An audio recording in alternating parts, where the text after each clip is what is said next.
Primeira aula de Informática, Ética e Sociedade, onde a gente vai apresentar uma visão geral do curso. O curso é ministrado por mim, Altigrano Soares da Silva, pela professora Tanara Lauschner, professora associada do Instituto de Computação e diretora também do ICOMP. Nosso livro-texto é esse, A Gift of Fire, Social, Legal and Ethical Issues for Computing Technology. A edição mais recente, que é a 5ª edição. Os autores são de Sarah Bays e Timothy M. Henry. Esses são outros materiais que a gente eventualmente vai usar no curso. E além de outros materiais que, sendo necessário, a gente vai distribuir para as aulas específicas. Bom, iniciando o conteúdo do curso propriamente dito, esse curso é baseado no fato de que existem dois lados para a computação, né? O lado bom, que ajuda a resolver muitos problemas, e o lado um pouco mais arriscado, que cria problemas eventualmente, né? O nosso livro-texto faz um paralelo da ciência da computação com o mito de Prometeus, né? Prometeus foi o deus da mitologia greco-romana, que se tornou amigo da humanidade e que, para benefício da humanidade, roubou o fogo da carruagem do sol e ensinou os homens a usá-lo para aquecer e cozinhar. A dádiva do fogo, apesar de muito útil, assim como a computação, ela só pode ser usada por quem sabe como faz direito, como sabe usar, é instável e perigoso e pode ser usado para o bem ou para o mal. Então esse é o paralelo que o nosso livro de texto faz entre a ciência da computação e o mito de Prometeus. Parte do problema é que a sociedade está tendo que se acostumar com mudanças em ritmo acelerado com relação à computação. Vejam que nos anos 40, né, o primeiro computador é construído, ou seja, pouco tempo, né, relativamente pouco tempo. Em 1956, o primeiro disco rígido pesava uma tonelada e armazenava 5 megabytes. Em 1991, o ônibus espacial usava um computador de 1 MHz. Em 2006, 14 anos atrás, os dispositivos portáteis já armazenavam 1 terabyte de dados e os carros na rua já possuíam computadores de bordo com 100 MHz. Essa figura ilustra, né, que se nos anos 60 a computação estava tinha acabado de nascer, era um bebê. Nos anos 70 o bebê cresceu e já poderia ter alguma utilidade para acadêmicos, mas pouco impacto. Nos anos 80 era uma criança já crescida, mas já mudando costumes. Nos anos 90 se tornou um adolescente, ainda com pouco controle sobre o que faz, sobre o seu potencial. Em 2000, a computação já pode ser considerada adulta, né, e já com muitas utilidades e muitos problemas. E nos anos 2010, já alcançando ainda a fase adulta, e já com muito impacto sobre a sociedade. Aqui só para mostrar que, numa linha de tempo que vai de 2000 até os dias atuais, no futuro, né? Se vocês forem ver coisas que a gente assume que existem há muito tempo, como o Google Maps é bem recente, Office, os navegadores, né? Linguagem Java, são todas coisas muito, muito recentes. iPhone, né? GPS. Aqui caberia uma discussão que equipamentos sensíveis não eram computadorizados e agora são, e a gente pode imaginar em 10, 20, 50 anos atrás. Alguns desenvolvimentos foram muito rápidos. O primeiro que a gente vai destacar aqui é a origem dos blogs. Iniciou como veículo para as pessoas comuns que queriam expressar suas ideias. É interessante porque permite apresentar visões pessoais, são divertidos, criativos, apresentam perspectivas descoladas sobre eventos atuais. Os blogs foram a primeira maneira que foi disponibilizada aos usuários para que eles pudessem, usuários comuns, indivíduos comuns, pudessem expor suas ideias na rede social, na web, desculpem, em larga escala para todos poderem compartilhar e entender o que se passava na vida dos indivíduos. Até então, a web era dominada por conteúdo institucional, geralmente de empresas e principalmente de jornalistas, mas sempre institucional. a partir dos blogs, né? Blogs populares têm entre 100 mil e 500 mil leitores diários e pode alcançar vários milhões de visitas por mês. Alguns blogs são extremamente bem sucedidos, como o TechCrunch, Mashable, Garotas Estúpidas, que faturam bastante, tem muitos assinantes. Outro novo desenvolvimento que cresceu assustadoramente e tomou de assalto os usuários foi o compartilhamento de vídeos. A partir dos serviços de compartilhamento de vídeos, sites como YouTube, MySpace, mas principalmente YouTube, os vídeos amadores que passaram a tomar tomaram conta da web. Sendo que muitos dos vídeos infringem direitos de empresa de entretenimento. Aqui alguns recordes do YouTube, né? O vídeo da música Despacito, de Luiz Fonsi, teve 4,8 bilhões de visualizações, é o visto mais visto. O vídeo também de música da Adele, da música Hello, foi o vídeo mais rápido a ter 1 bilhão de views. Levou apenas 87 dias para isso. E algumas outras estatísticas interessantes também. Que várias outras, né? O Twitter tem cerca de 1,5 bilhão de usuários ao mês, né? 400 horas de vídeo são carregadas no YouTube por minuto. Existem 5 mil canais com mais de 1 milhão de assinantes. E existem aproximadamente 5 milhões de canais no YouTube, que tem várias outras estatísticas interessantes. Depois vou deixar para vocês olharem isso direito na transparência. Aqui também tem uma estatística interessante dos youtubers mais bem pagos no ano de 2019. O mais bem pago é uma criança de 8 anos chamada Ryan Kaji, que faturou 26 milhões de dólares em 2019 e que mantém um canal chamado Ryan's World, que é um canal basicamente voltado para crianças pequenas. Aqui estão também alguns dos youtubers mais bem pagos do Brasil. Os 10 mais bem pagos. Mas, não mais bem pagos, mas os com mais visualizações e mais inscritos. Né? Tirando desse ponto aqui, você estava falando sobre desenvolvimentos rápidos, acelerados da tecnologia de computação que tiveram a influência na sociedade e criaram novos problemas. Né? Então a gente estava falando aqui de blogs depois de redes sociais. De blogs, né? E depois de plataformas de vídeo. Outro exemplo é, obviamente, celulares e smartphones. Né? Telefone era um negócio para as pessoas se falarem. E hoje as pessoas também se falam usando o telefone. Mas tiram foto, usam como instrumento musical, usam no trânsito para medir sinais vitais, né? A gente sabe que por conta desse uso no trânsito tem tido muitos problemas. Podem interferir na concentração, tranquilidade e descanso. As câmeras podem levar a problemas de privacidade. No Brasil, o telefone celular passou a ser um símbolo de status, principalmente entre a população mais pobre, né? Às vezes a pessoa se endivida para poder ter um telefone mais sofisticado.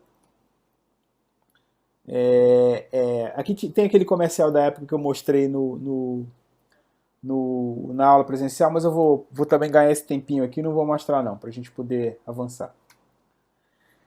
E, claro, não podia deixar de falar sobre redes sociais. Né? A primeira rede social, o tal do Classmates, foi em 95. Aqui não tá, mas tem para quem conheceu, teve o Orkut, né? no meio do caminho. MySpace, que foi muito importante. Em 2006 tinha 100 milhões de membros. E, claro, o Facebook, que arrebentou com tudo. Né? O Facebook hoje tem 2 bilhões e meio de usuários ativos, ou seja, é muito maior do que a maioria dos países. 74% desses 2,5 bilhões usam o site diariamente. Por dia, em média, um usuário passa 35 minutos no Facebook. A maioria são homens, 54%, mas mulheres também, bem empatadinho ali. E aqui está mostrando que Aqui são os mais. Putz, não dá para ver aqui a legenda, mas aqui são os mais jovens, são maioria no Facebook. Aqui comparando o Facebook com outras plataformas é, de, de, de, de, de rede social, né? Não dá nem para o cheiro, o WhatsApp que é muito usado, Messenger e o Instagram são bastante usados, mas não dá nem para o cheiro, né? Ou seja, é uma plataforma muito usada. Ninguém poderia prever há 15, 20 anos atrás que a gente teria uma coisa como a Facebook ou como o WhatsApp para as pessoas usarem, né? E a popularidade que isso ganhou. Também acho que é importante falar sobre plataformas colaborativas como o Wikipedia, que é uma enciclopédia online colaborativa. Houve muito tempo o Open Directory Project. A colaboração de cientistas de diferentes regiões, isso é super, super, super comum, né? As pessoas começam a colaborar sem nunca ter visto. Eu tenho vários coautores que eu nunca encontrei pessoalmente. O Waze, que faz monitoramento colaborativo do trânsito. Tem esse Lulu, que é monitoramento de relacionamentos, que gerou uma certa controvérsia. Vou pular isso aqui. Outro desenvolvimento fantástico foi do e-commerce, né? E nesse momento aqui que a gente está vivendo muito mais, né? Tem muita coisa grátis na web, a Amazon como a loja de tudo, que passou o rodo, acabou com vários negócios tradicionais, filmes e séries disponíveis online, que estão decretando o fim da TV tradicional, tudo isso são novos desenvolvimentos. A IA, semana passada saiu uma notícia que uma rede neural gerou um programa em Python sozinha, né? Ou seja, as máquinas estão se programando, né? Estão começando a se programar, o que é, por um lado, muito admirável, mas, por outro lado, um pouco assustador, né? A gente perdeu o controle do que as máquinas fazem, né? É sempre muito assustador, né? Então, o IA hoje está em tudo, tem tudo em robô, sensores, tudo isso tá muito presente hoje na nossa vida e às vezes a gente nem sabe, né? Para poderes de eficiência, restauração de habilidade, produtividade de independência, leitura de tela, scanner de mapeamento, reconhecimento de voz, sensores de movimento em prótese. Todo dia a gente vê um avanço novo nessa direção de portadores para deficiência física se usando dispositivos de computação. O que vai vir daqui para diante, né? Prontuários médicos em chips instalados em pulseira.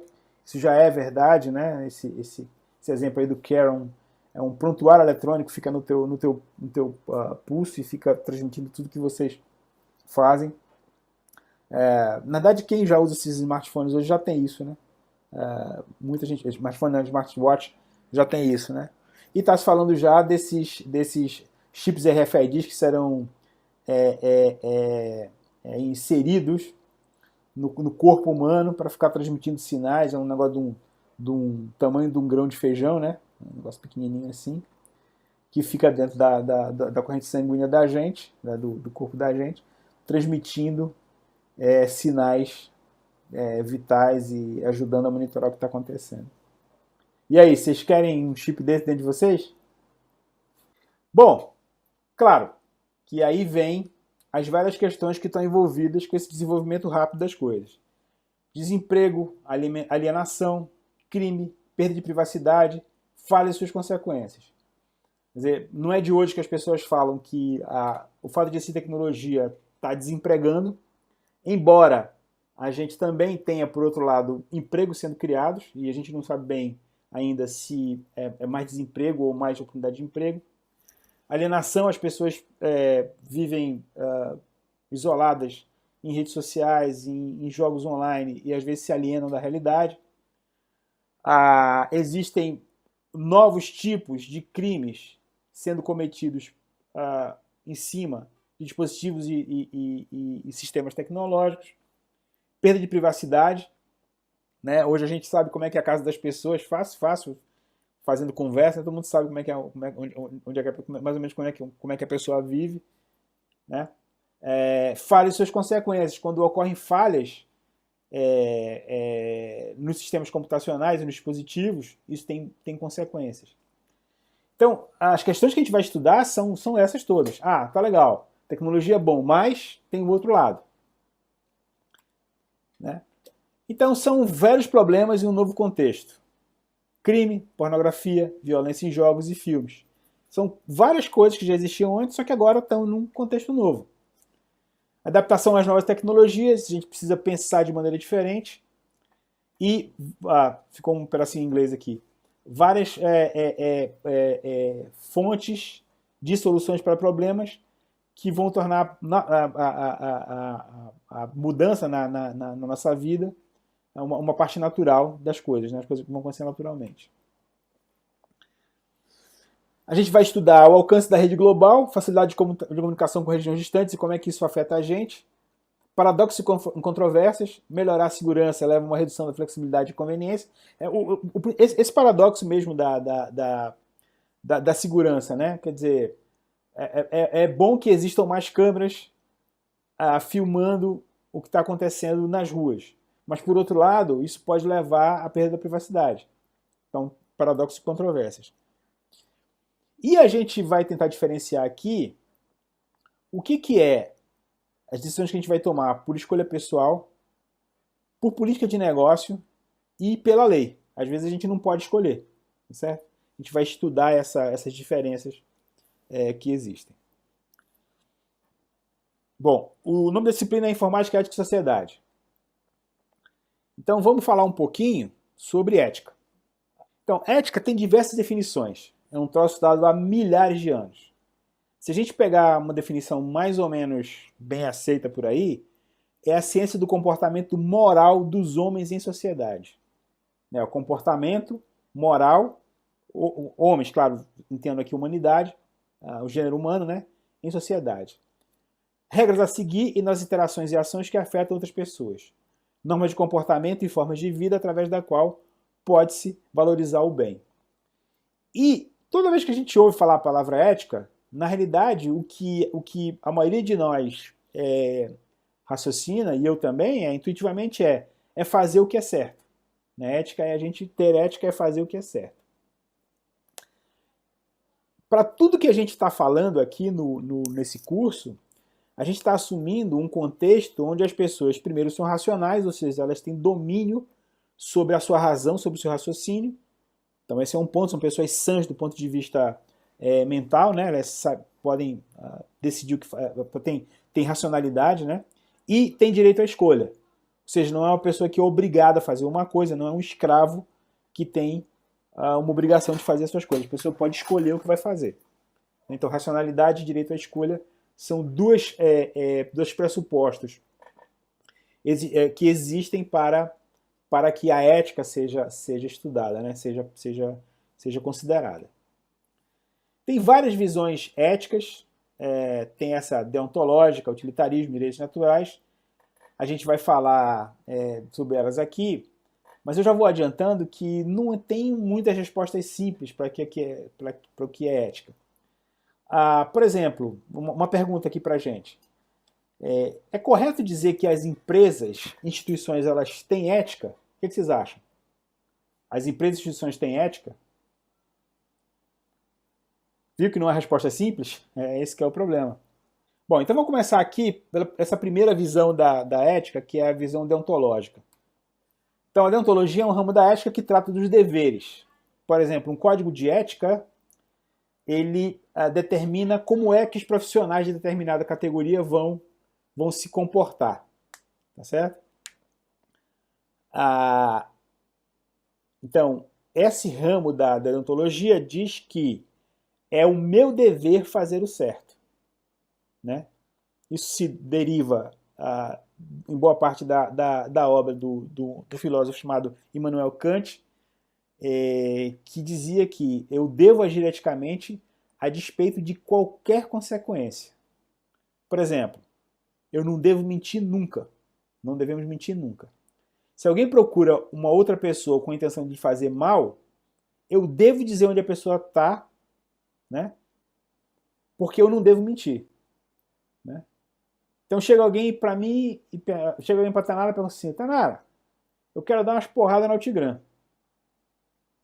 Tu sabe onde ele tá? A Tanara, se for deontológica, tem que dizer, tá ali na sala 2022. Inclusive ele mora ali na Morada do Sol. Porque ela não pode mentir. Se ela souber onde eu tô, ela tem que dizer aonde eu tô. Certo? A despeito de qualquer consequência que isso possa ter, por exemplo, para minha integridade física ou para minha vida. Então essa é a visão deontológica da ética. Deontológica é essa, você não pode mentir nunca porque é errado mentir. Então o seu dever é fazer o certo a despeito de qualquer consequência. E mais ou menos em oposição à deontologia tem essa história do utilitarismo. O que é bom é o que é útil. Então esse outro filósofo, John Stuart Mill, falou o seguinte, a felicidade é o único fim da ação humana e a sua consequência é o critério para julgar toda a ação. Então a Tanara é minha amiga, ela não quer que eu sofra nenhuma agressão e muito menos que eu tenha minha vida ameaçada. Então já que o problema é o cara me bater, me matar, né? A minha felicidade seria suficiente para ela dizer assim, não, o Altigram viajou para a China. Ela estaria sendo ética, segundo o utilitarismo, mentindo. Mesmo que ela soubesse onde eu moro, onde é que eu trabalho, etc. Então seria uma coisa diferente desse negócio. Uma outra característica que é decorrente disso é que o bem deve ser mesurado pelo tamanho e não pelo número de beneficiados. Né? Então, o tamanho do bem deve ser a métrica para isso. Então, o utilitarismo a definição mais formal, é emprego dos meios eticamente válidos para a obtenção de fins moralmente valiosos. O grande problema do utilitarismo é possível medir as consequências de maneira acurada? Vocês sabem como morreu Santos Dumont? Sabem? Ele se suicidou. Vocês sabem por quê? O Santos Dumont é o inventor do avião, né? Todo mundo sabe. E ele ficou muito angustiado na época da Primeira Guerra Mundial, porque a invenção dele estava sendo usada como arma de guerra. Né? Isso foi no final da década de 10 do século passado, da década de 20. Ele morava na Europa e ficou tão angustiado que veio morar no Brasil. Ele se mudou para perto de Santos, morava numa casa afastada e já estava com uma idade avançada, não avançada, estava com 60 e poucos anos, quando quando estourou a Revolução de 32 em São Paulo, que era o governo paulista contra o governo federal, né, para garantir as eleições. E o governo paulista tinha aviões, tinha 2 aviões. E houve uma batalha aérea que ele leu nos jornais entre as forças federais e as forças estaduais do pessoal de São Paulo. E ele, ao ver que isso estava acontecendo com os compatriotas dele, ele não aguentou e tirou a vida. É claro que, assim, 100 anos depois, é fácil pra gente dizer, pô, o cara tirou a vida, mas, bicho, se não fosse avião, o que ia acontecer com a sociedade atual, né? É claro que ele fez um bem enorme e ele provavelmente julgou as suas ações com relação a isso aí. Mas a consequência disso a longo prazo fez com que ele tirasse a própria vida. Então a gente não consegue medir as consequências, principalmente as consequências de longo prazo, de maneira acurada. Então, assim, se eu estou tomando a minha decisão sobre o que é ético baseado na consequência, será que eu consigo achar as consequências a longo prazo? Esse que é o problema aqui do utilitarismo. Né? Um exemplo bem simples para a gente medir isso aqui. Ó. O que é mais ético? Se eu aprovar todos os meus alunos de projeto de análise de algoritmos, que eu dou lá na pós, com certeza eles iam ficar muito felizes, vocês concordam? Mas, mas eu acho mais ético eu reprovar os alunos que não aprenderam o conteúdo, que não têm, não aprenderam o conteúdo suficiente para passar na disciplina, mesmo que eles fiquem tristes, né? Não sei se vocês já deram aula, mas acho que uma das piores coisas que a gente faz como professor é avaliação, né? Não só porque é chato corrigir prova, mas principalmente porque muitas vezes você não tem condições de aprovar um aluno, mesmo você sabendo que ele precisa muito daquele. Às vezes o cara tá no final do curso, precisa só daquele crédito, né? Já aconteceu comigo isso. Eu infelizmente não pude aprovar a pessoa, não tinha condições de aprovar a pessoa. Certamente se eu aprovasse, a pessoa ia ser mais feliz, porque ia terminar o seu curso, ia passar, etc. Mas eu tinha que fazer o que é certo, que poxa, não vou deixar essa pessoa ir adiante, achar que conhece o conteúdo sem conhecer, né? Então o utilitarismo ele tem esse problema, né? A gente não pode é muito difícil você avaliar as consequências do que você faz, né? E por outro lado, né, a Tânia vai concordar, a gente tem exemplos de pessoas que não deviam ter passado numa prova, num concurso, e estão fazendo besteira hoje aí na vida. A gente conhece alguns casos muito, muito, muito, muito, muito relevantes para o país hoje em dia, né? Talvez se lá atrás a pessoa que fez o concurso tivesse usado a sua ética, dizer assim, esse cara não vai passar de jeito nenhum, talvez a gente não tivesse tido alguns problemas hoje em dia aí no mundo, né? Então, vamos lá. Bom, outra visão da ética é o chamado de direito natural. O que é direito natural? São normas éticas universalmente válidas e atemporais, né? E esse direito natural prega que os seres eles têm apenas uma natureza. Todas as pessoas são parte de uma mesma razão universal, que é chamada nesse ramo da ética, que é um ramo também da filosofia, que é o chamado de logos. Então, ele prega que a gente deve se desligar das afeições do mundo exterior e viver conforme a natureza foi concebida pela razão. A natureza concebida pela razão. Então a razão é tudo, né? Esse direito natural remonta aí à época da Revolução Francesa, né? do humanismo criado lá naquela época, né?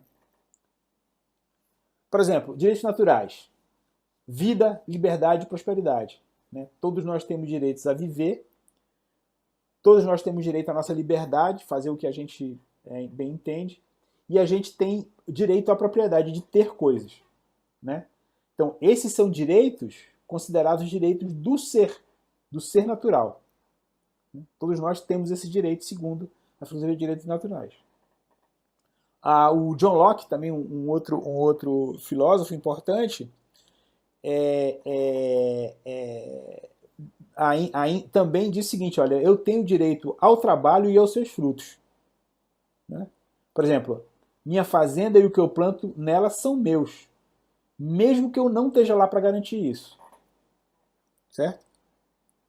Então, qualquer pessoa que passar pela minha fazenda e encontrar lá o que eu plantei, ela não tem direito de chegar lá e pegar o que eu plantei, mesmo que eu não esteja lá para reforçar isso, certo? Vejam que a gente está falando aqui de princípios, né? Então, o direito natural seria um princípio ético, certo? Mais na frente, com o avanço do pensamento humano, começou a distinguir entre dois tipos de direitos naturais: os direitos negativos, ou as liberdades, e os direitos positivos, ou as demandas. Os direitos negativos ou liberdades são aqueles direitos de agir sem interferência. E os direitos positivos ou demandas seriam obrigações. Obrigações que algumas pessoas têm de prover coisas a outras pessoas, né? Exemplos de direitos negativos ou liberdade. O direito a viver é um direito negativo. Ninguém pode tirar minha vida, mesmo que não goste de mim. Direito à opinião. O governo não pode impedir que eu fale mal dele, porque eu tenho direito à opinião. Direito ao acesso à internet. Se existe internet, eu tenho direito a esse acesso. É um direito que é negado, por exemplo, em regimes autoritários. Né? Direitos positivos ou demandas. Direito à escola e à saúde. Né? No Brasil, acredita-se que alguém, ou o Estado, ele deve me garantir acesso à educação e à ciência médica.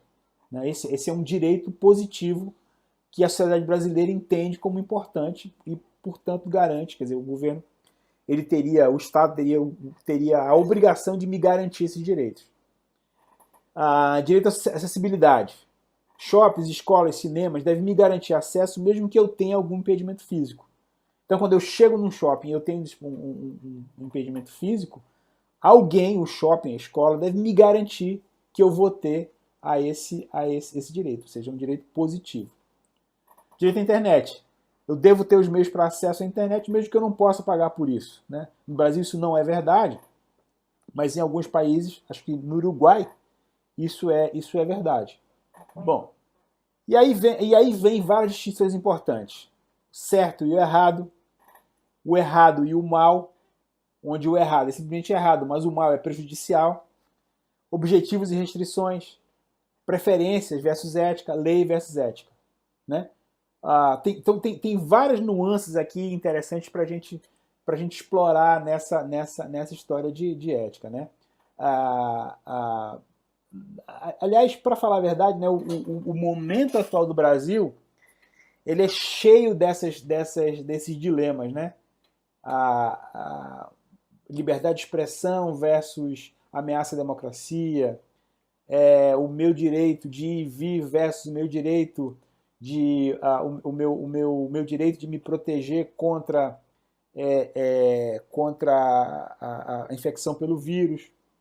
Né? Tá cheio de questões éticas envolvidas nesse momento do que a gente está passando aqui no Brasil. Né? Bem claro, né, que muito do que a gente está falando tem eco. Né? E é interessante a gente também lembrar que muitas dessas questões elas são exacerbadas porque existe o recurso das redes sociais, né, para colocar esse debate de uma maneira muito presente na vida da gente atualmente. Né? Fora os meios de comunicação mais tradicionais, as redes sociais têm servido muito para esse debate. Bom, começando aqui pelo certo e errado. É uma visão binária e muitas vezes enganosa. Do ponto de vista ético, a gente tem algumas alternativas. Por exemplo, é eticamente obrigatório, o que é aproximadamente certo, né, pagar a sua dívida. Certo? Você eticamente tem a obrigação de pagar as suas dívidas. E isso pode ser visto, do ponto de vista da ética, como certo. Né? É eticamente proibido, é aproximadamente o que é errado. Né? Por exemplo, não roubar. Certo? Você não pode roubar, porque é errado roubar. Mas, entre o certo e errado, você pode ter o eticamente aceitável, que é nem certo nem errado, é ok. Por exemplo, fazer doações para caridade, né, para os necessitados. A gente pode assim dizer que é certo? Mas a gente não pode dizer que é errado. Vocês concordam? Então a gente teria que aceitar isso, ou seja, do ponto de vista da ética, é aceitável que eu não doe. Eu posso escolher não doar. Eu não posso escolher não posso escolher roubar. Eu não posso escolher não pagar a minha dívida. Mas eu posso escolher não doar. Então, muitas ações podem ser desejáveis e virtuosas, mas elas não são obrigatórias. Não são obrigatórias. Certo? Muitas vezes a gente também se vê diante desse dilema, né, de fazer, de não fazer o que é eticamente aceitável simplesmente porque você não se sente na obrigação de fazer. Tá certo? Errado e mal, ou mal do ponto de vista prejudicial. Prejudicar é errado? Vamos ver. Meu app é melhor que o WhatsApp. Eu vou prejudicar os donos do WhatsApp diminuindo os bilhões deles. Isso é errado? Então eu criei um app que é melhor do que o WhatsApp. Mas eu digo assim, putz, cara, eu não vou botar o meu app, não vou fazer esforço para o meu app brilhar não, porque se eu fizer isso, eu vou tirar alguns bilhões desses caras. Eu estou prejudicando esses caras, certo? O que vocês acham? E é certo porque não prejudica? Eu posso vender os dados da navegação dos meus usuários, pois eu não vou prejudicá-los. Eu posso até incentivar o meu sistema e deixando de cobrá-los. Né? Pessoal, podem usar aqui o meu sistema de busca, podem usar o meu e-mail, podem usar o meu software de comunicação para dar aula, podem usar a minha planilha, podem usar o meu editor de textos. Eu não vou cobrar nada de vocês. Eu sou muito gente boa. Né? Meu nome começa com G e termina com Ugler. Tem essa frasezinha do Tim O'Reilly aí, né, desse Twitter. Eu não achei quem foi que postou isso diretamente, mas o post foi muito famoso porque o Tim O'Reilly é um editor de livros de tecnologia, um cara muito famoso, né? Essa frase, né? If you're not paying for it, you're not the customer. You're the product being sold. Se você não está pagando pelo negócio, então você não é o cliente, você é o próprio produto. E é isso que nós somos muitas vezes. É isso que nós somos muitas vezes. Né? Eu acho fantástico poder usar aqui o Google Meet, é uma ferramenta bacana, utilizo bastante. Tenho utilizado, antes até da pandemia eu já estava usando, no mês de janeiro eu fiquei doente, estava dando curso de férias, aí acabei dando o curso de férias todo online, né? Eu tô isolado tem 4 meses, vocês estão 3, eu estou 4. Mas é verdade que a ferramenta ela tem melhorado muito durante a pandemia. Mesma coisa o Google Classroom, porque o Google está usando os dados para melhorar o produto. Isso não tem dúvida nenhuma. Né? E aí é que vem a confusão, né? Voltando aqui pro pronto. É certo porque não prejudica? Será que a gente não teria que ser remunerado porque a gente está cedendo nossos dados para ele, nosso comportamento?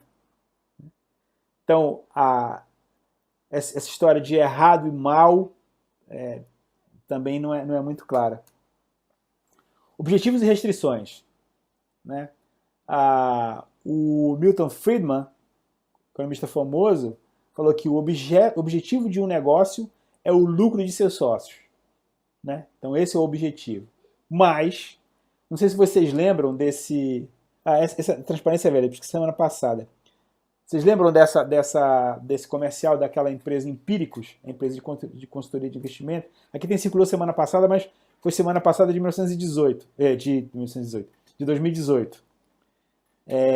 Essa moça, ela falava que ficou rica, ficou bilionária aos 30 anos, não sei o quê, e depois, no fim, era conversa fiada, né? Não era mentira. E ela falou isso para poder as pessoas acreditarem e investirem na Empíricos. Com isso, claro, você ia conseguir o lucro dos caras da Empíricos. Mas você não pode faltar com a verdade para fazer isso. Né? Então, objetivos e restrições aqui. Agora, preferência e ética. Me recusar a trabalhar em uma empresa cujo produto fere meus princípios é ético? Se alguém resolve trabalhar lá, a pessoa é antiética? Então, por exemplo, eu vou trabalhar numa empresa que o objetivo é fazer crawling, fazer rastreamento dos dados dos usuários na internet para descobrir vulnerabilidades sobre essas pessoas e chantageá-las. Certo? Eu não vou trabalhar lá e eu digo assim, putz, mas vocês fazem isso aqui? Eu não vou trabalhar aí não, mano. Porque eu sou um cara ético. Isso fere os meus princípios. A gente não precisa botar isso em perspectiva, não. Tem um exemplo prático. Esse cara, o Richard Snowden, a gente vai falar mais sobre ele mais na frente, né? Ele foi o cara que, trabalhando numa empresa, que trabalhava com o governo americano, que espionava a vida das pessoas, a pretexto de estar encontrando falhas na segurança interna americana, foi lá e denunciou isso.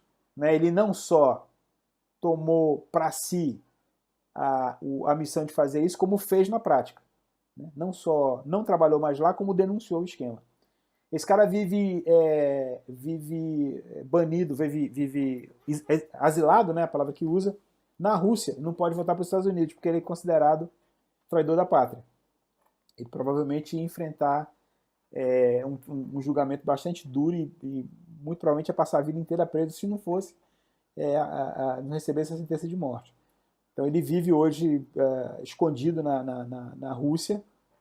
De vez em quando ele aparece aí. Acabou com a vida dele, um jovem na faixa dos 30 anos, porque resolveu falar e abrir a boca quando ele percebeu que a empresa que ele trabalhava estava fazendo coisas que não eram éticas. Né? Então, de verdade. Bom, continuando aqui a nossa estudo de distinções importantes quanto à ética, a gente viu a distinção entre certo e errado, entre errado e mal, no sentido de ser prejudicial. Vimos a distinção entre objetivos e restrições, vimos a distinção entre preferência e ética, e por último vamos ver um pouquinho da distinção que precisa ser feita entre lei e ética. A gente vai ver que frequentemente a ética e a lei estão desalinhadas. Por exemplo, sempre foi considerado impróprio, antiético, condenável, o fato de que as mulheres não pudessem votar, somente os homens. Outro exemplo é a escravidão. Ter pessoas como escravos hoje é considerado antiético, condenável, imoral. Nem sempre isso foi verdade. Mas, por muito tempo, as leis deram suporte ao proibição do sufrágio feminino e à escravidão. Aos poucos, as pessoas foram tomando consciência de que essas coisas eram coisas eticamente condenáveis, mas a lei não mudou imediatamente. Né? A ética, nesse caso, a percepção ética dos problemas, veio geralmente antes da lei, que é o que acontece. E para que a lei acompanhasse a ética, foi necessário a atuação de grupos de pressão para que isso acontecesse. E da população, muitas vezes partidos organizados, parlamentares, etc. Organizações sociais. A gente, há pouco tempo, viu isso acontecendo no caso do Uber, que está no nosso exemplo de coisas ligadas à tecnologia. Né? A partir da existência do sistema Uber, pessoas puderam pegar os seus carros particulares e ganhar dinheiro fazendo transporte de passageiros. E imediatamente surgiu a pergunta, mas não existem os táxis? Os táxis pagam impostos, tem uma série de restrições legais para poder existir, e o Uber não tem essas restrições. Então, Uber é legal? É ético? Muita gente entende que não, e muita gente, em muitos lugares, a lei proíbe a existência de coisas como Uber, em vários países do mundo. Por exemplo, em alguns estados dos Estados Unidos, em alguns países da Europa, na China, na Ásia, né, o Uber é proibido, em várias regiões da Austrália também é proibido. Isso porque a lei, nesse caso, atingiu o mesmo alinhamento com a ética considerada naqueles lugares. Em alguns lugares ele é bem aceito, que aqui onde os pontinhos estão verdes, em outros lugares existem, nesse momento, disputas legais para decidir a respeito do Uber.